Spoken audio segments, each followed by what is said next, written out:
오늘은 재직 수련회로 모였습니다. 보통 재직 수련회 강사는 카리스마가 넘치는 목사님이나 또 목회 경험이 아주 많은 은퇴 목사님이 하셔야지만 가장 효과적인 것 같습니다. 평소에는 하기 어려운 쓴소리나 또 강한 메시지도 직설적으로 거침없이 할 수 있기 때문입니다.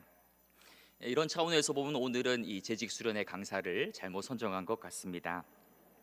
이 매일 천사같이 쌩글쌩글 웃기만 하는 우리 임 목사가 무슨 쓴소리를 할 수 있겠나 하는 생각이 들 것입니다. 지난 주간에 몇몇 분들에게 전화를 받았습니다.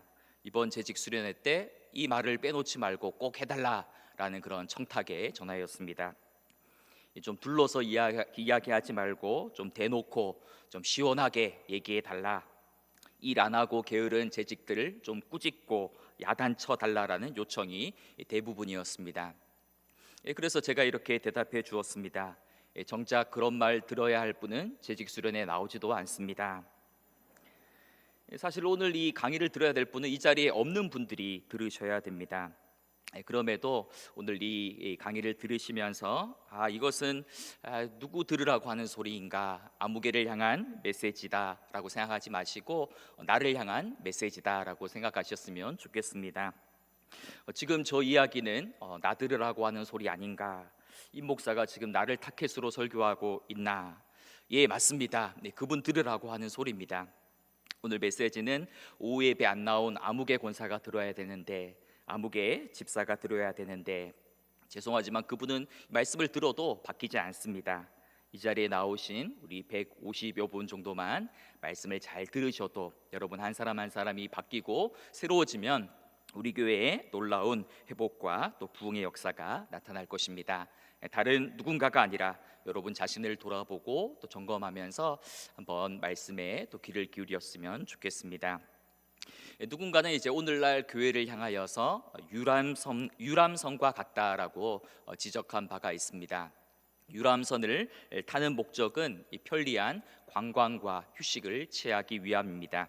그래서 이 유람선은 화려한 실내 장식과 또 편의시설을 갖추어 놓고 때로는 멋진 공연과 쇼도 보여주면서 승객들에게 안락한 쉼과 휴식을 제공해 줍니다.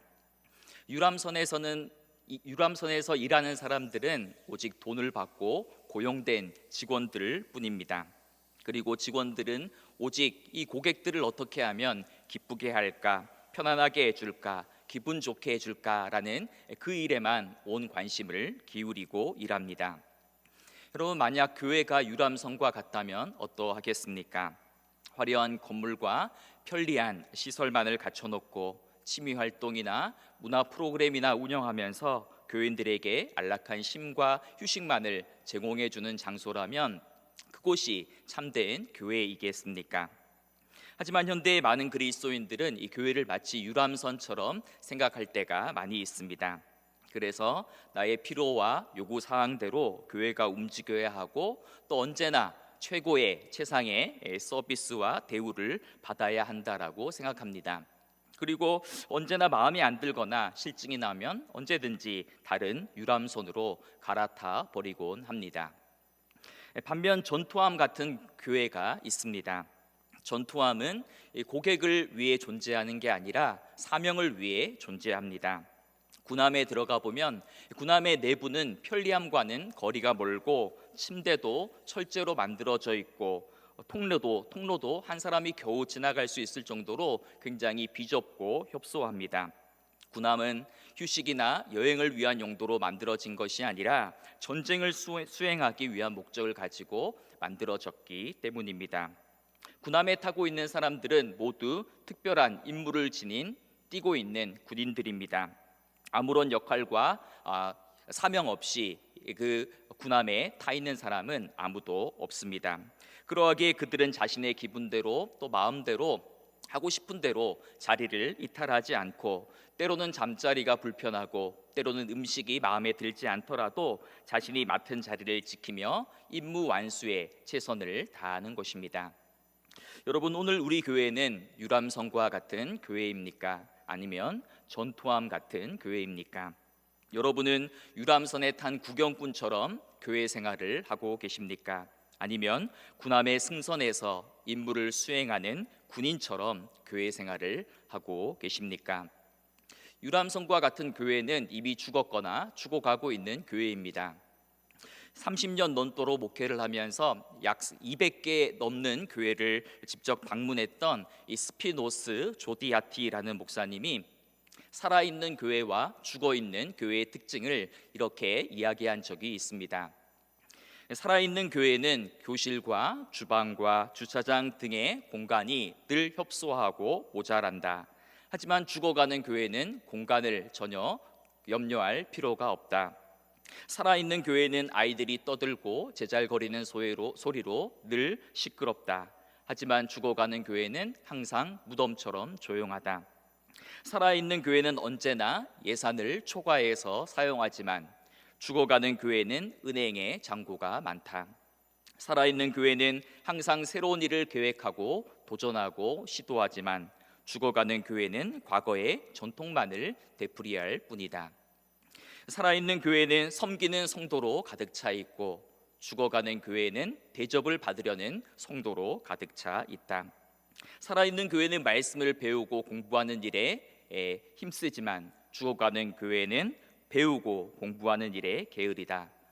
살아있는 교회는 늘 일하고 봉사하느라 교회 생활이 늘 피곤하지만 죽어가는 교회는 교회 생활이 늘 편안하다.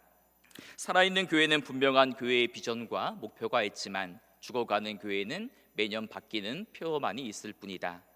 살아있는 교회는 교회 바깥을 향하여 일을 하고 죽어가는 교회는 교회 안에서만 움직인다. 여러분, 오늘 우리 교회는 살아있는 교회입니까? 아니면 죽어가는 교회입니까? 지금 우리 교회는 앞으로 10년 후, 20년 후가 더 기대되는 교회입니까? 아니면 10년 전, 20년 전의 이야기만 똑같이 되풀이하고 있는 교회입니까? 제가 오늘 이 자리에 참석하신 분들을 보니 이 자리에 계신 분들은 모두 다 우리 교회를 특별히 사랑하고 또 교회의 새로움과 또 변화와 또 성장을 원하시는 분들이 모이신 것 같습니다. 그런데 간혹 교회의 어떤 새로움이나 또 성장이나 변화를 말하는 분들의 이야기를 듣다 보면 모두 다 그 손가락이 다른 사람을 향하고 있을 때가 많이 있습니다. 아무개 때문에, 저 사람 때문에, 저 아무개가 바뀌고 새로워져야 교회가 바뀐다라고 이야기하는 것입니다. 사실 우리 모두에게는 무서운 이중성이 있습니다. 잘 될 때는 모두 다 내 탓이고 안 될 때는 무조건 남의 탓입니다. 교회가 잘 되고 부흥하면 구성원들 모두는 자신의 공로와 섬김과 봉사에 대하여 이야기합니다. 하지만 교회가 어려움을 겪고 어려움에 부딪힐 때는 서로를 탓하며 서로에게 책임을 전가하기에만 바쁩니다. 모두 상대의 허물만을 탓하며 허물할 뿐 자신의 가슴을 치며 내 탓이요라고 말하는 사람이 없기 때문에 교회 공동체는 더 어려워지고 더 혼란 속에 빠지는 것입니다. 자신은 절대 바뀌거나 변화되지 않고 항상 다른 이에게만 책임을 전가하기에 바쁜데 어떻게 교회가 새로워질 수 있겠습니까? 리더가 바뀌고 당회가 바뀌고 어떤 조직이 개편된다고 해서 교회가 새로워지는 것이 결코 아닙니다. 교회는 조직이나 건물이나 제도가 아니라 결국 그 교회를 구성하고 있는 사람이기 때문입니다. 교회가 변화되려면 그 교회를 구성하고 있는 재직 한 사람 한 사람이 새로워지고 변화되어야 하는 것입니다. 바로 오늘 이 자리에 참석하신 여러분 재직 한 사람 한 사람이 변화되고 바뀌어야 우리 교회가 새로워질 수 있는 것입니다. 원래 우리 교회 표어는 다시 교회로입니다. 그리고 아래쪽에 보면 5가지의 작은 부제가 달려 있습니다. 오늘은 이 5가지의 영역을 간단히 돌아보고 점검하면서 재직으로서 여러분의 자세와 또 여러분의 삶을 돌아볼 수 있기를 바랍니다. 그래서 오늘은 이 성경 본문은 다루지 않고 주제를 따라서 말씀을 드리고자 합니다. 첫째는 다시 모여서 예배드리는 교회입니다. 우리 한번 따라하겠습니다. 다시 모여서 예배드리는 교회. 인간의 평균 수명을 약 80년으로 가정해 볼 때 평생 시간을 어떻게 소비하는지에 관한 유명한 통계가 있지요. 한국인의 평균 수면 시간은 7시간인데 이것을 80년으로 계산하면 80년 동안 약 23년은 잠만 자는 셈이 됩니다. TV 시청 시간은 보통 평균 2시간이라고 합니다. 이를 계산해 본다면 80년 가운데 7년은 TV 앞에서만 꼼짝하지 않고서 보내는 셈이 됩니다. 요즘에는 스마트폰 사용하는 시간이 훨씬 더 많다고 하죠. 얼마 전 통계를 보니까 한국인의 평균 스마트폰 사용 시간은 3시간 55분이라고 합니다. 이를 계산해 본다면 80년 가운데 13년은 스마트폰 화면만 쳐다보고 세월을 보내는 셈이 됩니다. 이 외에도 밥 먹는 데 보내는 시간 6년, 운전하고 이동하는 데 보내는 시간 5년, 화장실에서 보내는 시간 3년, 여성들의 경우에는 옷을 고르고 화장하며 보내는 시간이 2년 6개월이라고 합니다. 그렇다면 여러분은 예배 드리는데 얼마나 많은 시간을 할애하고 계십니까? 어떤 사람이 모든 공적인 예배, 주일 낮 예배, 오후 예배, 수요 예배, 금요 기도회를 태어나서부터 죽을 때까지 80년 동안 한 번도 빠지지 않고 예배를 드린다라고 한번 가정해 봅시다. 일주일에 예배 드리는 시간을 다 넉넉하게 잡아 보아도 6시간이 되고요. 1년이 52주니까 312시간이 됩니다. 그리고 이를 80년으로 계산해 본다면 모든 예배에 다 참석한다 할지라도 2년 8개월밖에 되지 않습니다. 이것은 누군가와 전화하면서 보내는 시간보다 훨씬 더 적고 우리가 화장실에서 보내는 시간보다도 훨씬 더 적은 시간입니다. 물론 이것은 아주 열심히 있는 분들에게 해당되는 이야기고 대부분의 사람들은 예배 드리는 공예배 드리는 시간을 다 합쳐도 채 1년이 되지 않습니다. 그럼에도 많은 성도들은 지금 내가 너무 많은 예배를 드리고 있다라는 착각 속에 빠져 있을 때가 많이 있습니다. 그리고 심지어 일주일에 몇 번 드리지 않는 그 예배 시간 1시간조차도 힘들어하고 몸을 비틀며 지루해할 때가 많이 있습니다. 여러분, 우리가 죽어서 마지막 날 천국에 가면 그 천국에서 무엇을 하며 시간을 보내겠습니까? 그때는 장가도 아니 가고 시집도 아니 가고 스마트폰도 하지 않을 텐데 그때는 무엇 하면서 영원의 시간을 보내겠습니까? 계시록에 따르면 그때는 그 마지막 날에는 천군 천사와 더불어서 하나님을 영원토록 예배하고 찬양하는 일을 할 것입니다. 그래서 한 신학자는 이런 말을 했습니다. 공적인 예배는 하늘나라의 모습과 가장 유사하다. 즉 주일날 교회에 모여서 이 예배 드리는 이 공적인 예배는 마지막 날 우리가 천국에서 드리는 그 예배를 미리 앞당겨서 경험하고 또 맛보고 또 연습하는 그러한 시간이다라고 말하는 것입니다. 아프리카에서 일하셨던 어떤 선교사님이 이렇게 간증하는 것을 들어보았습니다. 본인이 사역하는 곳에 가보면 원주민들이 이 예배를 드리는데 정말 기쁜 마음으로 춤을 추며 찬양하고 방방 뛰면서 찬양하고 그렇게 예배를 한 번 드리는데 최소한 3시간, 4시간 예배를 드린다라는 것입니다. 그런데 한국에 와서 보니 한국교회 성도들은 이 1시간 예배를 드리면서도 그 예배 드리는 것을 지루해하고 몸을 비틀며 힘들어하는 모습을 보았답니다. 그래서 속으로 이런 생각을 했다라고 하죠. 아니, 저 사람은 나중에 천국에 가서 어떻게 하려고 하나? 천국에 가면 세세무궁토록 영원히 예배만 드려야 되는데 1시간 또 못 참아서 벌써부터 저러면 천국에 가면 어떻게 하나라는 생각이 들었다라는 것입니다. 가끔 어떤 분들이 이렇게 말하기도 합니다. 나는 삶이 예배다. 일상의 자리에서 드리는 삶의 예배가 중요하지 교회에서 나와서 드리는 예배는 그냥 한 번이면 충분하지 않나라고 말씀하는 분들도 계십니다. 그런데 여러분, 사실 이런 말은 아무나 해서는 안 됩니다. 삶이 정말 예배가 되려면 엄청나게 많은 공예배를 통하여서 하나님과의 깊고도 친밀한 관계성을 맺는 사람만이 그런 이야기를 할 수 있는 것입니다. 여러분은 공예배에 얼마나 참석하고 계십니까? 사실 코로나 전에는 누가 예배 나왔는지 안 나왔는지 그냥 눈대중으로만 알 수 있었습니다. 하지만 지금은 우리가 출입할 때 교인 바코드를 찍고 들어오기 때문에 누가 왔는지 안 왔는지 정확하게 통계가 나옵니다. 제가 한번 통계는 다 내봤는데 부끄러워서 말씀드리기가 좀 민망할 정도입니다. 그래서 우리 지난 주일 오후 예배 때 재직 수련회 때 모였던 오후 예배 참석 인원이 어떻게 되나 그것만 말씀드리고자 합니다. 서리 집사 958명 중 15명 참석, 시무권사 154명 중 54명 참석, 시무안수 집사 113명 가운데 22명 참석, 시무장로 24명 가운데 13명 참석. 여러분이 이 통계를 들으면서 어떤 생각이 드십니까? 안타까운 마음이 드시는 분들도 있는 반면 막 화가 나는 분들이 계실 겁니다. 아니, 부목사들은 신방 안 하고 도대체 뭐 하나, 하루 종일 전화통 붙들고 일일이 다 전화해가지고 나오도록 해야지 라는 생각이 드실 것입니다. 예, 맞습니다. 교육자들이 열심히 더 신방하고 전화 신방에서 나오라고 말해야 되죠. 그런데 항상 교육자 탓만 하고 모든 책임을 다른 사람에게 전가시키기만 한다면 아무런 변화가 일어나지 않을 것입니다. 제가 보니까 우리 교회 서리 집사 958명 중 최소 절반은 항존 직분자들의 가족 혹은 친지 아니면 지인입니다. 연말에 우리가 신임 서리 집사 명단을 작성할 때 실수로 한 명 빠지면 난리가 납니다. 그리고 우리가 또 오랫동안 교회에 나오지 않아서 이 명단을 정리하려고 하면, 간혹 이름을 빼려고 하면 또 정리하려고 하면 난리가 나죠. 그래서 이제 전화를 해서 왜 교회에 안 나오십니까? 왜 예배 자리에 안 나오십니까? 이렇게 물으면 또 그때는 웃으면서 다 그럴듯한 명분과 이유로 말씀을 합니다. 예배 인원에 대해서 우리가 화만 낼 것이 아니라, 성토만 할 것이 아니라, 무슨 위원회를 만들고 대책위원회를 수립할 것이 아니라, 그것을 세우기 전에 여러분이 먼저 예배의 자리에 빠지지 않고 나오시기를 바랍니다. 여러분 또 안 나오는데 누가 나오겠습니까?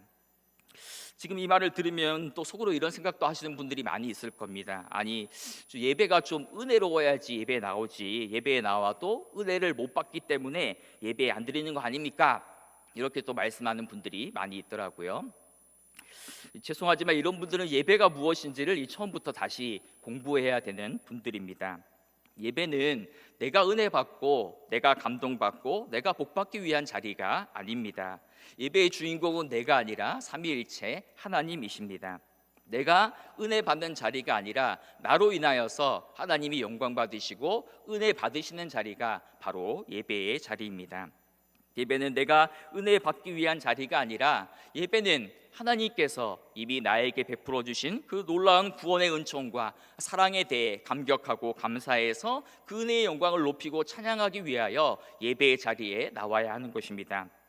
그럼에도 많은 분들은 예배의 구경꾼과 관람자로 머물러 있을 때가 많이 있습니다. 예배를 통해서 나의 온몸과 마음과 삶과 생명과 존재 자체를 드리러 온 것이 아니라 말 그대로 예배를 구경하러 오기 위해 온 분들이 종종 있습니다. 그리고 그날 예배 속에서 무언가 나에게 감동이 되면 그날 예배는 은혜로운 것이 되고, 그날 예배 가운데 뭔가 내 마음이 불편하면 그날 예배는 은혜롭지 않는 예배라고 생각하는 것입니다. 모든 판단의 기준이 나에게 있습니다. 예배는 내가 감동받는 시간이 아니라 나로 인하여 하나님이 감동받으시고 영광과 찬송을 받으시는 시간이라는 사실을 분명히 인식할 필요가 있습니다. 하나님이 영광을 받으시는 것보다 내가 은혜 받고 내가 만족해야 된다고 생각할 때에 그것은 예배가 아니라 사람들을 위한 공연에 불과하다라는 것입니다. 여러분, 물론 오해하지는 않으셨으면 좋겠습니다. 하나님 앞에 예배 드림으로써 우리에게 주어지는 복과 은혜가 분명 있습니다. 그런데 이것은 예배 후에 주어지는 결과, 즉 열매로서의 복입니다.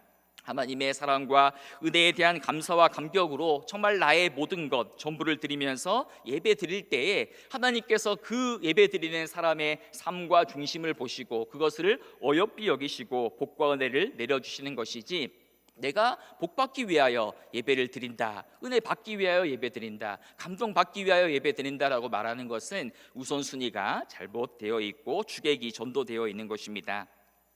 또 어떤 분들은 예배를 설교 시간과 동일시하는 분이 있습니다. 그래서 이 다른 일로 바쁘고 분주하다가도 이 설교만 설교 전까지만 들어와서 메시지를 들으면 오늘 예배를 잘 드렸다라고 생각하고 또 설교만 듣고 나가는 분들도 또 계십니다. 물론 우리 교회에서는 이 설교가 가장 많은 비중을 차지합니다. 하지만 예배의 순서 하나하나는 모두 다 하나님 앞에서 중요한 절대적인 의미와 가치를 지니고 있습니다. 설교가 내 귀에 잘 들어오지 않아서 예배 드리지 않겠다라고 말하는 것만큼 무지한 말도 없습니다. 오르간 전주로부터 시작해서 찬송과 성시 교독과 사도신경 고백과 기도와 찬양대의 찬양과 봉헌과 모든 예배 순서들이 하나님 앞에서 의미와 가치를 지니고 있는 것입니다. 왜 그것들은 하나도 다 중요하지 않고 단지 설교가 내 마음에 들지 않기 때문에 예배드리지 않겠다라고 말해서는 안 된다라는 것입니다. 우리 예배학자들은 이야기합니다. 예배가 언제부터 시작되는가? 오르간 전주로부터 시작된다라고 이야기합니다. 최소한 5분 전에, 최소한 10분 전에는 나와서 예배 자리에서 하나님이 말씀하실 것을 기다리며 하나님께 나의 온 몸과 마음과 존재를 드리기에 힘써야 합니다. 저는 아직도 이 초등학교 때 국민학교 다닐 때 일이 생생하게 떠오릅니다. 국민학교 때 월요일 아침이 되면 운동장에 모여서 조회하던 기억이 납니다. 최소한 30분 일찍 나와가지고 오와 열을 맞추고 아무리 추워도 아무리 더워도 최소한 1시간 정도는 그 허허벌판 운동장에 서서 교장 선생님의 훈화 말씀을 들었던 것이 기억납니다. 옆 사람과 이야기하거나 떠들거나 몸을 비틀거나 움직이거나 하면 선생님에게 굉장히 꾸지람을 들었던 그러한 생각이 기억이 납니다. 일개 시골 마을 초등학교 교장 선생님이 훈화 말씀하는데도 30분 전부터 나와서 오와 열을 맞추고 준비하고 1시간씩 서서 조회를 했는데 만군의 여호와 하나님 앞에 예배드리는 우리의 태도와 자세는 어떠합니까? 예배 시간에 잠깐 일어서서 찬양하고 또 신앙 고백하는 것조차도 다리가 아프다고 불평하고 또 매 시간마다 휴대폰은 쉴 새 없이 울리고 다리 꼬고 예배하는 사람, 전화 받는 사람, 카톡 확인하는 사람, 다른 봉사로 왔다 갔다 하는 사람, 자기 순서만 끝나면 예배 나가는 사람, 별의 별 사람이 뒤에서 보면 다 있습니다. 주일날 낮 예배 시간에도 부서별 카톡방에는 쉴 새 없이 계속해서 카톡 소리가 끊이지 않고 들립니다. 비록 나는 예배 드렸다 할지라도 주일 오전 시간이 예배 드리는 시간이다라고 하면 다른 사람이 지금 예배 드리고 있겠구나라는 마음으로 배려할 줄 알아야 되지 않겠습니까? 우리가 가끔 극장에만 가도 늦게 들어오는 사람은 다른 사람들에게 방해가 되지 않으려고 최소한 허리를 숙이고 고개를 숙이고 조심스럽게 움직입니다. 그런데 예배 시간에 지각하는 사람이 너무 당당합니다. 또 예배 시간에 왔다 갔다 하는 사람도 아무렇지 않게 움직이고 또 이동합니다. 오늘 우리의 예배가 참 가벼워졌다라는 생각이 드는 대목입니다. 만군의 여호와 하나님 앞에서 나의 온 존재와 삶을 드리기 위하여 온 사람이 아니라 그냥 무슨 공연을 보러 온 사람처럼 무슨 강연을 들으러 온 사람처럼 예배 드려서는 안 된다라는 것입니다. 여러분은 지금 예배를 정말 목숨처럼 소중히 여기고 예배 드리고 있습니까? 정말 오늘 또 이 예배를 통하여서 하나님께서 무엇을 말씀하실까 그것을 정말 숨을 죽이며 온 마음과 생각과 존재와 생명을 다하여 하나님께 예배 드리는 일에 집중하고 계십니까? 사랑하는 여러분, 올해는 우리가 다시 모여서 예배 드리는 일에 더욱 힘쓰는 우리 재직들이 되었으면 좋겠습니다. 집안의 직계 가족 장례가 아니면 모든 공예배에 다 참석하시기를 바랍니다. 강단에서 선포하는 말씀을 내게 주시는 말씀으로 듣고 아멘으로 응답할 수 있기를 바랍니다. 이제는 무슨 코로나 핑계 대고 다른 핑계 될 것이 아니라 다시 교회로 나와서 다시 모여서 다시 뜨겁게 하나님을 영광 가운데 예배하는 우리 모든 재직들이 되기를 간절히 소망합니다. 두 번째 표현은 다시 말씀으로 양육받는 교회입니다. 한번 따라하겠습니다. 다시 말씀으로 양육받는 교회. 여러분, 재직들은 끊임없이 말씀을 배우고 공부하는 일에 힘써야 합니다. 누군가 성경에 관해 물어보면 기독교의 기본 진리나 복음의 핵심 교리에 대해서 정말 기본적으로는 막힘없이 유창하게 대답할 수 있어야 합니다. 그런데 의외로 많은 분들을 만나보면 성경에 대해 모르는 것을 너무나 당연하게 자연스럽게 생각하는 분들이 많이 계십니다. 어릴 때부터 우리가 평생토록 얼마나 많은 말씀을 들었습니까? 어릴 때부터 수십 년이 넘도록 교회에 다니면서 또 나는 평신도니까 성경에 대해서 몰라도 전혀 문제될 것이 없다라고 생각하는 분들이 종종 계십니다.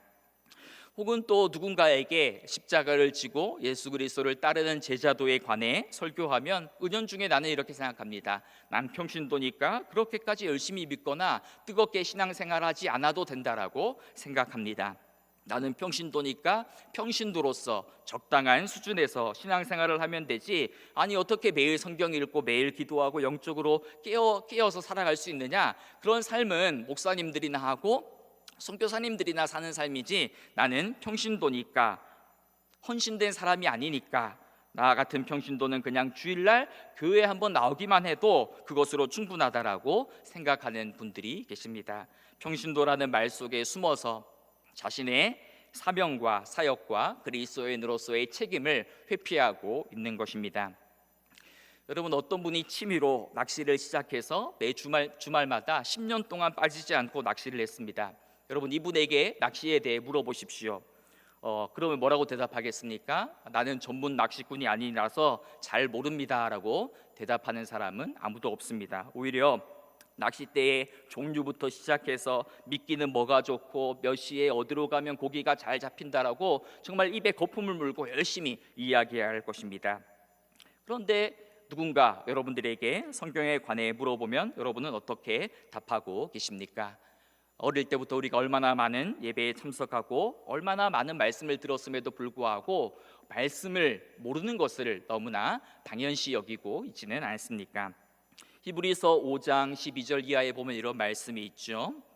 때가 오래되었으므로 너희가 마땅히 선생이 되었을 터인데 너희가 다시 하나님의 말씀의 초보에 대하여 누구에게서 가르침을 받아야 할 처지이니 단단한 음식은 못 먹고 젖이나 먹어야 할 자가 되었도다. 이는 젖을 먹는 자마다 어린아이니 의의 말씀을 경험하지 못한 자요 단단한 음식은 장성한 자의 것이니 그들은 지각을 사용함으로 연단을 받아 선악을 분별하는 자들이니라. 여러분, 갓 태어난 아기가 어머니의 젖을 먹어야 건강하게 자라나고 성장할 수 있듯이 거듭난 그리스도인들은 신령한 젖인 하나님의 말씀을 계속해서 먹고 자라나야만 합니다. 그런데 이제 아기가 점점 성장하기 시작하면 젖을 떼고 이제는 자기의 이빨로 단단한 음식을 씹고 먹고 삼킬 수 있어야 합니다. 누군가에게 들었던 말씀으로만 살아가는 것이 아니라 자신의 지각을 사용함으로 스스로 말씀을 읽고 묵상하고 하나님의 뜻을 깨닫고 분별할 수 있는 정도로 자라나야 된다라는 이야기입니다. 여러분, 요즘 말씀을 공부하려면 너무나 쉽게 공부할 수 있습니다. 서점에 가면 좋은 책들도 많이 있고 유튜브에도 좋은 신학 강의, 또 성경 공부 강의가 너무나 많이 있습니다. 여러분, 하나님 말씀이 주는 정말 그 말씀의 달콤함, 그 말씀의 흥분됨, 그 말씀의 재미 속에 푹 빠져보시기를 바랍니다. 세상의 그 어떤 드라마보다도 영화보다도 정말 이 하나님 말씀이 꿀송이처럼 달콤하구나, 정말 말씀 속에서 너무 행복해하고 말씀 속에서 정말 가슴이 벅차오르고 하는 그런 경험들을 올 한 해 하셨으면 좋겠습니다. 올해도 우리 교회에서는 또 바이블 아카데미가 있고요, 또 여러 가지 많은 우리 또 부목사님들을 통하여서 또 다양한 주제의 성경 공부와 또 사경회를 준비하고 있습니다. 혼자서 큐티하는 것이 어렵고 말씀 공부하는 것이 어려운 분들은 순모임에 참석하셔서 또 서로 격려하고 도와주고 지지해주는 그 공동체의 힘을 또 경험해 보시기를 권면드립니다. 제가 언젠가 저녁을 먹다가 TV 프로그램을 봤는데 그 TV 프로그램의 가운데 이런 것들이 있더라고요. 이 오지를 찾아가는 그런 코너였습니다. 아무도 살 것 같지 않은 첩첩산중 오지를 무작정 찾아가는 프로그램이었는데 아직도 기억에 남는 인상적인 장면이 있습니다. 이 PD가 우연히 산골짜기, 아무도 살 것 같지 않은 그 산골짜기 깊은 곳에 들어갔는데 거기에 이 황토 흙으로 벽돌을 쌓아서 만든 집이 있었던 것입니다. 근데 그 집에 들어가 보니 이 외벽에 황토 벽돌로 만들어졌는데 그 황토 벽돌에 이제 처음 보는 낯선 그런 글씨가 쓰여져 있었던 것입니다. 그래서 이 PD가 물어보았습니다. 도대체 이 글씨는 어느 나라 글씨입니까? 라고 물어보았더니 그 집주인이 히브리어입니다 이렇게 대답을 하더라는 겁니다. 그래서 이야기를 간단하게 인터뷰를 했었는데요, 본인은 이제 천주교 신자였는데 젊을 때에는 바빠서 이 성경을 잘 보지도 못하고 또 이 성경 공부를 잘 하지 못했는데 이제 은퇴하고 나가지고 이 깊은 산골에 들어와 가지고 이 히브리어와 헬라어를 공부하는데 얼마나 재미있는지 또 얼마나 신이 나는지 그것을 자기의 벽돌 집 면에다가 다 칼로 이렇게 나무젓가락으로 새겨 놓았다라는 그런 이야기를 들은 적이 있습니다. 여러분, 요즘은 미디어가 발달되어 있고요. 너무나 쉽게 성경 원어도 공부할 수 있습니다. 히브리어, 헬라어도 쉽게 접하고 또 재미있게 접근해서 공부할 수 있습니다. 초등학교에 다니는 저희 아들도요. 유치원 때 벌써 히브리어, 헬라어 다 뗐습니다. 유튜브에 보면 아주 쉽게 만화처럼 재미있게 히브리어하고 헬라어를 소개해주고 또 알파벳을 소개해주는 그런 이제 좋은 프로그램들도 많이 있습니다. 여러분, 이 말씀을 왜 드립니까? 조금만 시간을 내면, 마음만 먹으면 히브리어도 공부할 수 있고 헬라어도 공부할 수 있는 좋은 세상이 열린 것입니다. 제가 신학교 다닐 때 교수님이 이런 말씀을 하셨던 것이 아직도 기억이 납니다. 여러분들이 나중에 교회에 나가서 담임 목회를 하면 그 교회에 꼭 헬라어, 히브리어 공부반을 만들어라 라는 그런 말씀이었습니다. 그 반을 만들어서 운영을 하면 성도와 또 목회자가 말씀에 대한 사모함이 점점 더 깊어지고 더 나아가서 한국교회와 또 한국교회 신학이 더 자라날 수 있는 좋은 토양분이 된다라는 그런 말씀의 요지였습니다. 여러분, 한국교회를 돌아보면 한국교회 안에는 이 뿌리 깊은 반지성주의가 뿌리 깊게 자리 잡고 있습니다. 우리가 어릴 때부터 교회에서 제일 많이 들었던 말은 따지지 말고 믿어라. 신앙은 무조건 믿는 것이다. 일단 순종하고 나면 나중에 이해가 된다. 복잡하게 믿지 말고 단순하게 믿어라 라는 그러한 말이었습니다. 그리고 오늘날에도 간혹 일부 설교자들은 무조건 믿음과 절대 순종만을 강조하고 이 성도들은 크게 아멘하고 묻지도 따지지도 않고 잘 믿기만 하면 신앙생활을 잘하는 것처럼 여겨지기도 합니다. 의심하거나 질문하는 것은 마치 믿음이 없는 것처럼 여겨지기 때문에 믿어지지 않아도 믿어지는 것처럼, 이해되지 않아도 이해된 것처럼 생각하고 그렇게 신앙생활을 해야 된다라고 또 말씀하는 분들도 계십니다. 그리고 이해되지 않고 믿어지지 않는 그 신앙적인 고민과 간격들은 이 소위 말하는 체험 신앙으로 억지로 메꾸어 나가려고 합니다. 머리로 이해하면 안 되고 이 성령을 받고 성령을 체험하면 저절로 다 믿고 이해되어진다라는 식의 논리입니다.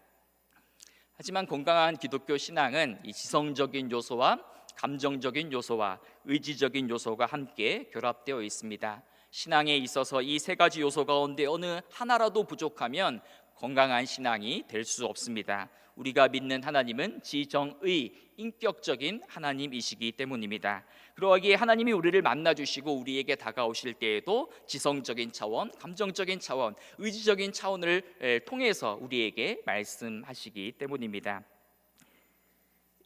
간혹 저에게 목사님 어떻게 목회를 시작하게 되었습니까? 라고 묻는 분들이 계십니다. 고등학교 1학년 때였는데요, 옆자리 새학기가 되어서 옆자리에 앉았던 짝꿍이 전교에서 1, 2등 하는 똑똑한 아이였습니다. 그런데 그 친구는 학교에 올 때마다 굉장히 두꺼운 우리가 주석책 같은 그런 이제 성경책을 들고 옵니다. 그리고 그 성경책에는 이 성경책을 아무 데나 펼치면 막 그 오색 형광펜으로 빨간색, 뭐 파란색, 초록색 그런 막 형광펜이 막 그어져 있습니다. 그리고 그 아이는 또 봤더니 매 수업 시간 전마다 눈을 살짝 감고 기도하는 것이었습니다.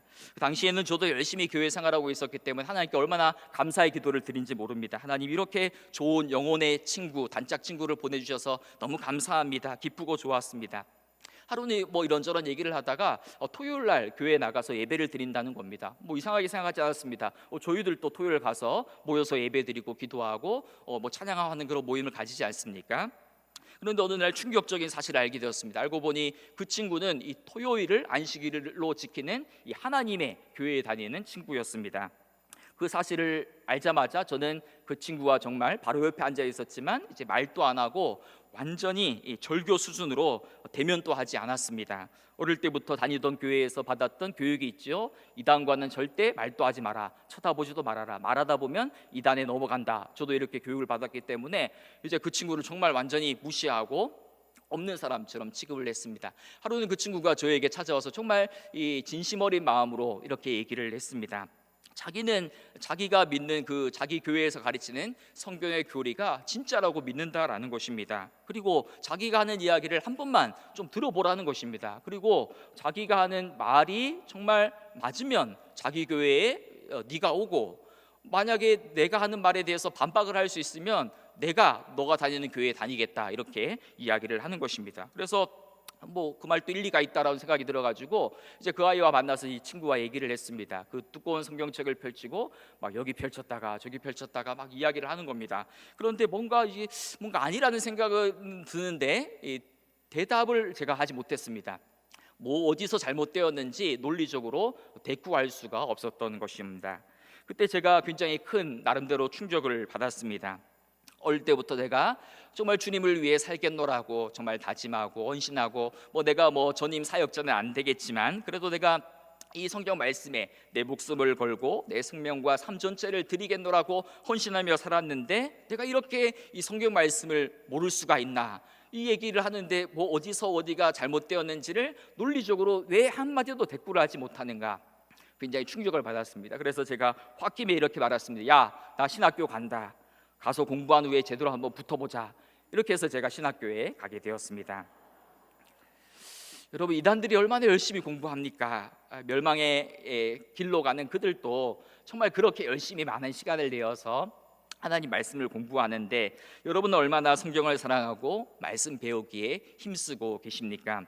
죄송한 말씀이지만 여러분처럼 이 공부 안 하시면 신천지에 가도 신천지 교인이 될 수가 없습니다. 공부를 해야지 신천지 교인도 되는 것입니다. 여러분, 직업별로 싫어하는 사람이 있다고 하죠. 한의사가 제일 싫어하는 사람이 뭡니까? 밥이 보배다, 보약이다라고 말하는 사람이 제일 싫죠. 변호사가 제일 싫어하는 사람은 법 없이도 살 사람. 산부인과 의사가 제일 싫어하는 사람은 무자식이 상팔자다. 학원 강사가 제일 싫어하는 사람은 하나를 가르치면 열을 아는 사람이죠. 그럼 이 교회 목사님들이 제일 싫어하는 사람은 누구겠습니까? 그것은 1년 전 설교를 정확하게 기억하는 성도라고 합니다. 그런데 저는 여러분들이 정말 강단에서 선포되는 말씀을 하나도 잊지 않고 1년 전 말씀, 10년 전 말씀을 하나도 빠뜨리지 않고 다 기억하고 외우는 그런 재직들이 되었으면 좋겠습니다. 정말 올 한 해 말씀으로 행복하고 기쁘고 말씀을 배우고 지키는 것이 행복한 우리 교회가 되었으면 좋겠습니다. 우리가 지성적인 영역에서 주님을 더 깊이 알아가기를 힘쓰고 또 감정적인 영역에서 더 뜨겁게 주님을 사랑하고 또 의지적인 차원에서 주님을 더 많이 닮아가는 우리 모든 재직들이 되기를 간절히 바랍니다. 세 번째 표현은 다시 사귐으로 하나 되는 교회입니다. 한번 따라하겠습니다. 다시 사귐으로 하나 되는 교회. 신약 성경에는 서로라는 그 부사가 엄청 많이 등장한다고 하죠. 서로 사랑하라, 서로 용서하라, 서로 기도하라, 서로 우애하라, 서로 돌아보아 사랑과 선행을 격려하라, 서로 위로하라, 서로 존경하라, 서로 화목하라, 서로 종노릇하라, 서로 짐을 지라. C.S. 루이스라는 학자는 사람이 결코 혼자서 할 수 없는 것이 두 가지가 있는데 하나는 결혼이고 하나는 교회 생활이다라고 말한 적이 있습니다. 기독교 신앙은 결코 나 혼자 할 수 없고 항상 서로가 필요하고 이 공동체가 필요합니다. 공동체를 뜻하는 영어 단어를 커뮤니티라고 말하지 않습니까? 그런데 이 단어는 원래 라틴어에서 나온 단어라고 합니다. 라틴어에서 나온 단어인데 이 쿰이라는 그 함께라는 단어와 그 다음에 무누스라는 이 선물이 합쳐진 그러한 말이라고 합니다. 즉 공동체가 무엇인가? 공동체란 서로가 서로에게 선물이 되어주는 모임이라는 것입니다. 여러분은 지금 옆에 있는 옆 사람에게 선물이 되어주고 있습니까? 그리고 상대방을 선물처럼 귀하게 여기고 받아들이고 있습니까? 아니면 선물이 아니라 옆 사람이 마치 짐짝처럼 느껴지십니까? 바울은 로마서 15장 1절에서 이렇게 말을 하죠. 믿음이 강한 우리는 마땅히 믿음이 약한 자의 약점을 담당하고 자기를 기쁘게 할 것이 아니라 말합니다. 이 세상의 논리는 이 강한 자가 약한 자의 약점을 이용하고 공격하고 강자가 약자들을 위해 군림해서 자신을 드러내고 과시하는 겁니다. 하지만 이 믿음의 세계에서는 오히려 강한 자가 약한 자를 위하여 존재하고 강한 자가 약한 자를 섬기고 보살펴주고 그를 위하여 대신 짐을 져주는 것이 우리 기독교 신앙입니다. 하나님이 우리를 강하게 하신 것은 그것으로 자신을 드러내라는 것이 아니고 이웃과 약자들을 섬기라고 그들을 대신하여서 우리에게 짐을 지라고 우리에게 힘을 주신 것임을 기억해야 합니다. 남들보다 더 육체적으로 강한 분들은 자신의 육체를 자랑하는 것이 아니라 약한 자들과 병든 자들을 돌아보고 신방하는 일에 더욱 힘써야 합니다. 남들보다 더 많이 배워서 학식이 뛰어난 자는 그것들을 가지고 자신을 과시하는 데 사용하는 것이 아니라 배우지 못한 사람들을 돕고 섬기는 데 그 지식을 사용해야 합니다. 남들보다 경제적으로 더 여유가 있는 사람은 그것으로 교만을 부리는 것이 아니라 가난하고 궁핍한 자들을 더 낮은 자리에서 섬기는 일에 그것을 사용해야 되는 것입니다. 여러분, 우리는 교회에서 자꾸만 믿음이 강한 사람이 되려고 해서는 안 됩니다. 나 믿음이 강해, 나 믿음이 좋아 라고 이야기하기보다는 믿음이 성숙한 사람이 되어야 합니다. 성숙한 사람일수록 어떠합니까? 자기보다는 남을 더 생각하고 남을 더 배려하고 공동체 전체에 덕을 세우는 일에 더 많은 관심과 에너지를 쏟기 때문입니다. 여러분, 지금도 사탄 마귀는 끊임없이 교회를 공격한다고 하죠. 교회를 어지럽히고 교회를 깨트리고 파괴하는데 어떤 방식을 사용하는가 보았더니 바로 이 관계를 깨트리고 파괴하고 서로 불신하고 미워하게 하는 방식으로 교회를 공격한다라는 것입니다. 특별히 우리는 교회 생활을 하면서 제일 중요시 여겨야 될 것, 제일 조심해야 될 것이 바로 우리의 말과 언어 생활입니다. 잠언을 읽다 보면 누가 지혜로운 사람인가, 누가 어리석은 사람인가, 그것은 그 사람이 하는 말에 달려 있다라고 이야기하는 대목이 너무나 자주 등장합니다. 어리석은 사람은 어떤 말을 내뱉습니까? 거칠고 폭력적인 말, 다툼을 일으키고 상처 주는 말, 험담하고 중상하는 말, 아첨하고 모욕하는 말, 비방하는 말, 거짓으로 남을 속이는 말, 악의적이고 부정적인 말, 저주하고 불평하는 말을 내뱉습니다. 지혜로운 사람은 반면에 격려하고 칭찬하는 말, 선하고 살리는 말, 부드럽고 온유한 말, 진실하고 따뜻한 말, 때와 경우에 합당한 말, 덕이 되고 온해를 끼치는 말, 위로하고 치유하는 말, 배려하고 존중하는 말, 겸손하고 세워주는 말을 하는 사람이 지혜로운 사람입니다. 여러분은 교회에서 어떤 말을, 가정에서, 직장에서, 여러분 삶의 주변에서 어떤 말을 사용하고 계십니까? 사도 바울은 이렇게 이야기하죠. 에베소서 4장 29절에서 무릇 더러운 말은 너희 입 밖에도 내지 말고 오직 덕을 세우는 데 소용되는 대로 선한 말을 하여 듣는 자들의 은혜를 끼치게 하라라고 권면해 주고 있습니다. 여러분은 교회를 살리는 말, 상대를 살리는 말, 사람들을 세워주는 덕스러운 말을 많이 하고 계십니까? 또한 교회는 담장과 벽과 경계가 없는 장소여야 합니다. 예수님을 믿는다라는 것이 무엇입니까? 예수님께서 자신의 육체로 십자가로 모든 이 땅의 장벽과 이 땅의 차별을 허무셨던 것처럼 십자가의 정신으로 우리 안에 있는 모든 벽과 담과 성과 경계를 없애는 것이 예수 믿는 제자의 삶인 것입니다.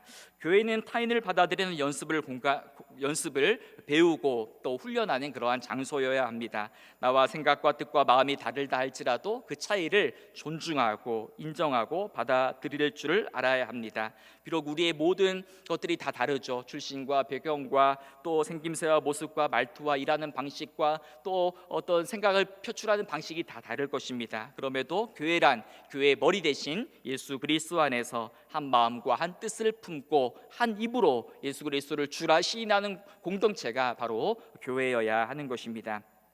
사실 이 전통과 역사가 오래된 교회에는 외부 사람이 와서 정착하기가 쉽지 않습니다. 언제가 제가 어떤 권사님에게 이런 이야기를 들은 적이 있습니다. 목사님, 우리 교회는 이 신천지가 들어왔다가도 적응하지 못하고 상처받고 떠납니다. 아무도 말을 안 걸어줘서 그렇답니다. 이렇게 농담 삼아 이야기하시더라고요. 여러분, 왜 새가족이 와서 잘 정착하지 못합니까? 물론 시스템에 문제가 있겠죠. 양육체계의 관점에서도 접근해야 합니다. 하지만 그것보다 더 중요한 것이 있다면 그 교회의 전체적인 분위기입니다. 교회가 사랑과 선행을 격려하고 서로 위로하고 서로 내가 어려운 일을 하겠다, 내가 대신 짐을 지겠다, 어려운 일을 만나면 내 탓이요라고 이야기하고 밝은 얼굴과 웃음으로 서로를 대하고 마주한다면 정말 저절로 우리 교회는 부흥하고 성장하게 될 것입니다. 반대로 늘 고함치고 불평과 원망의 말이 난무한 공동체는 사람들이 왔다가도 금방 떠나게 될 것입니다. 최근에 한 설문조사에서 이런 내용을 본 적이 있습니다. 코로나 이후에 교회가 중점적으로 강화해야 될 영역 내용이 무엇입니까? 이런 이제 질문을 던졌는데요. 많은 사람들이 이렇게 대답했습니다. 교회의 공동체성을 강화해야 된다. 성도들 간의 교제가 더 깊어져야 된다라는 대답이 높은 비율을 차지했습니다. 여러분, 코로나의 터널을 지나고 있는 우리 교회에 정말 필요한 것은 무엇이겠습니까? 우리가 다시 사귐으로 하나 되는 교회, 서로 사랑과 선행을 격려하며 더 자주 모이기를 힘쓰고 더 자주 모여서 교제함으로 공동체성을 강화하는 일일 것입니다. 이를 위해서 올 한 해 우리 목회적으로는 우리 신방을 더 강화하고 구역 예배 모임을 더 활성화하려고 또 준비 중에 있습니다. 제가 우리 교회에 와서 참 놀란 게 많이 있는데요. 그 중에 또 어떤 게 놀랐냐면 하나는 또 우리 항존직들이 신방을 잘 받지 않는다라는 겁니다. 온라인 교적에 보면 신방 기록이 전혀 없는 분들이 의외로 많이 있습니다. 때로 이제 신방 받으라는 말을 자꾸 오해하는 분들이 계신데, 신방 뭐 해서 교육자들에게 맛있는 걸 대접하라는 말이 아닙니다. 제발 신방 가면 밥 좀 적게 주시기 바랍니다. 우리 부목사님들을 보면 다 배가 해산할 기한이 다 찼습니다. 밥 좀 안 주셔도 됩니다. 신방 받으라는 말은 그런 의미가 아니겠죠. 신방을 받는다라는 것은 나의 삶과 나의 가정을 하나님을 향하여서 개방하겠습니다, 또 다른 사람을 향하여서 오픈하겠습니다 라는 그런 의미가 내포되어 있을 겁니다. 많은 분들이 이렇게 이야기합니다. 구역 예배가 이렇게 안 이루어지고 있는데 목사님 도대체 뭐합니까? 이렇게 구역 예배가 잘 이루어지지 않는데 어떻게 생각하십니까? 저도 이렇게 생각합니다. 예전만큼 자신의 집을 오픈하지 않기 때문에 구역 예배도 잘 이루어지지 않는 것입니다. 구역장이 자기 집을 오픈하고 장로님들이 자기 집을 개방하고 항존직들이 자기 집을 열어서 사람을 초대해야 구역이 살아나고, 구역이 살아나야 교회가 살아나지 않겠습니까? 간혹 제가 신방 받으라고 권면하면 이렇게 대꾸하는 분들이 의외로 많이 있습니다. 아이고 목사님, 우리 집은 저기 교회도 잘 나오고 아무런 문제가 없으니 교회 잘 안 나오는 아무개 집사님 찾아가서 신방하세요, 이렇게 이야기하는 분들이 많습니다. 여러분, 상식적으로 좀 생각해 보십시오. 아니, 교회도 안 나오는데 신방 받겠습니까? 안 받겠습니까? 여러분, 오히려 여러분들이 먼저, 이 자리에 계신 분들이 먼저 여러분의 집을 열고 삶을 오픈하고 장기 결석자들을 초대하고 새가족들을 초청하고, 그래서 정성껏 식사도 대접하고 이야기도 들어주고 성도의 깊은 교제와 친교를 나누어야 할 것입니다. 다들 번거롭고 다들 귀찮아서 자기 집을 개방하지 않으니 모일 데가 없고, 교회에 와서 때우듯이 신방받고 구역 예배를 하니 더 깊은 사귐과 교제가 일어나겠습니까? 이 자리에 참석하신 모든 분들은 이제 앞으로 봄, 가을로 의무적으로 다 신방받고 집집마다 모여서 매주 구역 예배도 드리고 하면 우리 교회가 얼마나 다시 살아나고 새로워지고 부흥하겠습니까? 올 한 해 다시 모여서 삶의 말씀과 삶의 교제를 나누는 일에 더 힘쓰는 우리 모든 재직들이 되기를 간절히 소망합니다. 제가 지금 여러분들의 표정을 보니까 이 평소 임 목사님 설교는 짧아서 유일하게 좋았는데 왜 이렇게 길지, 도대체 언제 끝나나 이렇게 생각하는 분들이 많이 계신 것 같습니다. 우리 재직 수련회는 우리 1시간을 하라고 하셔가지고 지금 저도 졸린데 억지로 하고 있습니다. 여러분도 힘드시더라도 조금 더 들으시기 바랍니다. 우리 시간이 안 되기 때문에 우리 4번째까지만 말씀을 드리겠습니다. 4번째는 다시 세상을 이롭게 하는 교회입니다. 한번 따라하겠습니다. 다시 세상을 이롭게 하는 교회. 흔히 교회를 정의할 때 모이는 교회와 흩어지는 교회를 이야기하죠. 우리는 교회에 열심히 모여서 하나님께 예배드리고 말씀으로 양육받고 또 십자가 안에서 더 깊은 사귐과 교제를 나누어야 합니다. 그리고 한 단계 더 나아가야 되죠. 그리고 교회에 모여서 받았던 그 은혜와 사랑과 에너지를 가지고 세상에 나아가서 복음으로 세상을 섬기고 이롭게 하고 또 살리는 일에 힘써야 하는 것입니다. 건강한 교회가 되려면 모이는 교회와 흩어지는 교회로서의 기능이 긴밀하게 연결되어 있어야 되고, 더 정확하게 말씀드린다고 하면 잘 흩어지는 법을 배우기 위하여서 모이는 것에 힘쓰는 그런 교회의 공동체가 되어야 하는 것입니다. 누군가가 어떤 사람인지 알려면 그가 사용하는 그 신용카드 내역을 보라라는 말이 있지 않습니까? 마찬가지로 우리 교회가 어떤 교회인지를 알려면 우리 교회의 예산과 결산을 보면 잘 알 수 있습니다. 우리 교회는 오른손이 하는 일을 왼손도 모르게 하듯 정말 지역사회를 향한 보이지 않는 수많은 봉사와 구제와 섬김의 사역을 잘 감당하고 있습니다. 그런데 할 수만 있다면 더 많이 구제하고 또 섬기고 살리고 또 선교하는 일에 또 더 많이 재정을 또 투입하면 좋겠지요. 한 신학자가 이런 유명한 말을 했습니다. 교회가 무언가? 교회는 남을 위해 존재할 때만 교회다. 교회는 남을 위해 존재할 때만 교회라는 것입니다. 교회가 모든 에너지를 교회의 내부를 향하여만 사용하는 것이 아니라 외부를 향하여서, 약자를 향하여, 고통받는 이들을 위하여 사용할 때에 그 힘과 에너지를 교회 바깥으로 흘려보내고 사용해야 된다라는 것입니다. 여러분, 어떤 교회가 좋은 교회입니까? 누군가 이런 이야기를 하더라고요. 경주 부잣집이 백리 안에 굶어 죽는 사람이 없게 하라라고 말한 것처럼 어떤 교회가 건강한 교회인가? 최소 교회 반경 10리 안에 굶주린 사람이 없도록 교회가 일을 하고 사역을 해야 된다라는 그러한 이야기입니다. 이 동네에서 작은 구멍가게를 하고 있는 사람이 있었습니다. 그는 그 가게에 찾아오는 사람들에게 매일 그 목사님 칭찬을 하는 겁니다. 이번에 새로 부임한 목사님 설교가 너무 좋다라고 칭찬했습니다. 그래서 올 때마다 매번 칭찬하니까 이 손님이 궁금해서 물어봤습니다. 아니, 도대체 그 교회 목사님 설교가 얼마나 잘하시길래 그렇게 매일 칭찬하십니까? 라고 물었더니 그 주인이 대답하기, 사실 저는 교회에 다니지 않습니다. 교회 나가서 그 목사님 설교를 한 번도 들어본 적이 없습니다. 그런데 어떻게 그렇게 설교 잘하는지 아십니까? 라고 물어보았더니 그 주인이 이렇게 이야기를 했다는 거죠. 네, 다른 거는 몰라도 그 목사님이 부임하신 이후로 그 교회에 다니는 사람들이 이제 외상값을 잘 갚기 시작했습니다 라고 대답했다라는 것입니다. 여러분, 통계 자료를 인용하지 않더라도 오늘날 우리 한국교회 신뢰도는 정말 거의 바닥을 치고 있습니다. 가끔 이런 우리 통계 자료를 들으면 우리가 화가 나가지고 이렇게 항변합니다. 아니, 교회가 얼마나 착한 일을 많이 하고 구제를 하고 어려움에 처한 이들을 돕는데 이 천주교하고 불교는 언론 플레이를 잘해서 그런데 우리 교회의 선행이 알려지지 않아서 사람들이 오해하는 것이다. 그런데 설문조사 항목에 이런 질문도 있습니다. 당신은 사회 봉사와 구제를 가장 많이 하는 종교가 무엇이라고 생각하십니까? 질문하면 불교와 천주교에 비해서 압도적으로 1위를 하는 종교가 바로 기독교입니다. 이 말이 뭡니까? 세상 사람들도 다 안다는 겁니다. 교회가 착한 일 하는 거 다 알고요, 교회가 어려운 사람들을 돕는 거, 구제하고 세상을 섬기는데 정말 많은 돈을 쓰고 있구나라고 다 알고 있습니다. 그럼에도 왜 세상은 교회를 신뢰하지 못하겠다라고 이야기합니까? 그것은 바로 교회 안에서의 우리의 모습과 교회 바깥에서의 우리의 모습이 다르기 때문입니다. 일상에서의 말과 행동과 말과 삶이 너무나 다르기 때문에 그 교회를 다니는 너를 신뢰하지 못하겠다라고 이야기하는 것입니다. 여러분, 교회 다니지 않는 세상 사람들도 매일 성경을 읽는다라고 하지 않습니까?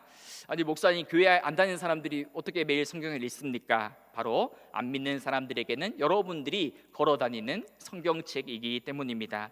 대구에 사는 사람들, 우리 대구제일교회를 너무 잘 알고 있습니다. 저 사람 대구제일교회 장로님이래, 권사님이래 라고 말하는 순간 그 사람에게는 여러분이 대구제일교회가 되는 것입니다.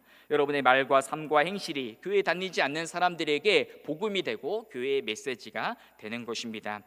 디모데전서 3장에 보면 재직의 자격에 관해 말하는 말씀이 등장하죠. 또한 외인에게서도 선한 증거를 얻은 자라야 할지니, 즉 세상 바깥 사람들에게도 선한 증거, 즉 좋은 평판을 받는 자여야 된다라는 것입니다. 여러분, 교회가 세상을 이롭게 하는 방법이 무엇이겠습니까? 이전보다 더 많은 구제와 사회 봉사를 하는 겁니다. 동시에 그에 못지않게 교회를 구성하고 있는 재직 한 사람 한 사람이 세상에서 선한 행실을 가지고 모범적인 삶을 살아가는 일을 통하여서 세상은 비로소 교회를 통하여, 교회인 바로 저와 여러분을 통하여 세상을 이롭게 할 수 있는 것입니다. 올 한 해 우리 교회가 바로 여러분들이 일상 속으로 나아가서 정말 세상을 이롭게 하고 세상에 거룩한 영향력을 끼치는 그런 재직분들이 되시기를 간절히 소망합니다. 이제 말씀 맺겠습니다. 오늘 주님께서는 이 5달란트와 2달란트 받았던 자가 5달란트를 더 남기고 2달란트를 더 가지고 왔을 때 이렇게 말씀하셨지요.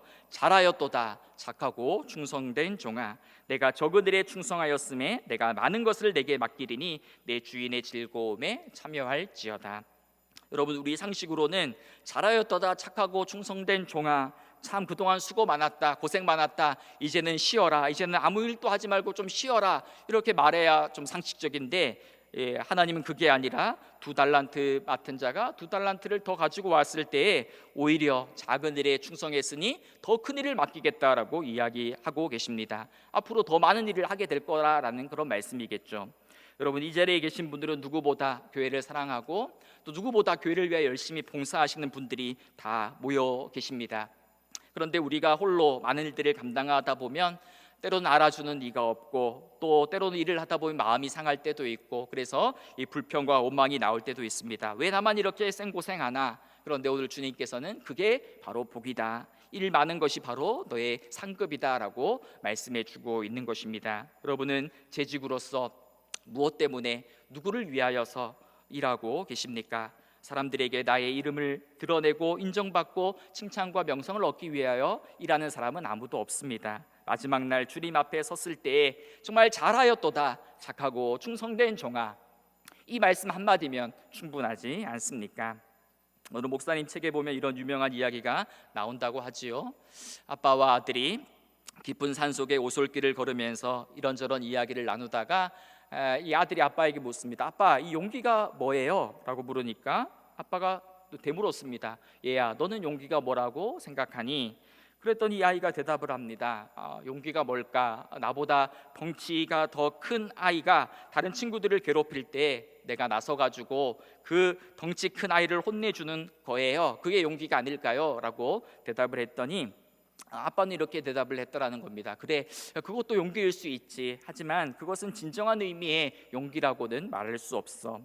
그러면서 아빠는 그 아들의 손을 잡고 깊은 산속을 조금 더 산책했다라는 것입니다. 그런데 산 모퉁이를 돌아설 때 마침 그곳에 이 제비꽃 한 송이가 아름답게 피어 있었습니다. 아버지는 그때야 그 꽃을 가리키면서 이렇게 얘기했다고 하지요. 얘야, 용기란 바로 저런 것이란다. 저 제비꽃 같은 것이란다.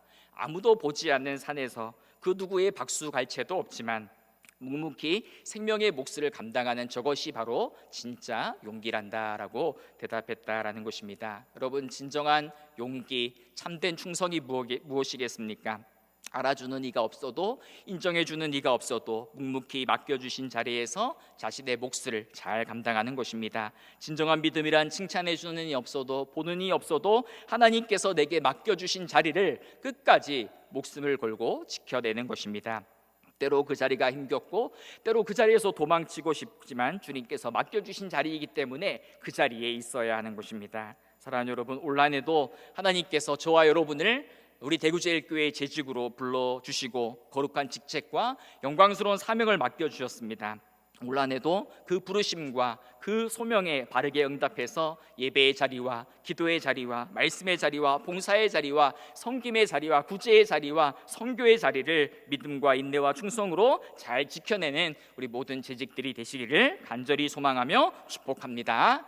그래서 먼 훗날 우리 교회 140주년사, 150주년사가 기록될 때에 이 자리에 있는 여러분들의 이름이 소개되었으면 좋겠습니다. 아무개 장로님, 아무개 권사님, 아무개 집사님의 섬김과 헌신과 충성으로 2022년부터 대구제일교회가 이렇게 달라졌노라고, 이렇게 더 새로워졌노라고, 이렇게 더 부흥했노라고, 그렇게 훗날 여러분들의 후배로부터 인정받는 우리 모든 재직들이 되기를 소망합니다. 그리고 무엇보다도 마지막 날 우리가 주님 앞에 섰을 때에 정말 잘하였도다, 착하고 충성된 종아, 주인의 즐거움에 참여하라는 그 주님의 그 칭찬을 듣기 위하여 더 힘차게, 더 힘있게 한 해를 달려나가는 우리 모든 재직들 되기를 간절히 소망하며 축복합니다. 기도하겠습니다. 사랑의 하나님, 한없이 게으르고 부족한 저희들을 다시 재직으로 불러주시고 거룩한 사명을 맡겨주시니 감사합니다. 올 한 해 다시 모여서 뜨겁게 예배드리는 일에 힘쓰는 재직이 되기를 소망합니다. 다시 말씀 앞에 엎드리고 말씀을 열심히 배우고 익히는 재직이 되게 하시고, 다시 십자가 안에서 더 깊은 사귐으로 하나 되는 재직, 다시 세상에 거룩한 영향력을 미치는 재직, 다시 제자 삼고 선교하는 일에 나의 삶 전부를 온전히 드리며 헌신하는 재직이 되게 하여 주옵소서. 예수님의 이름으로 기도드립니다.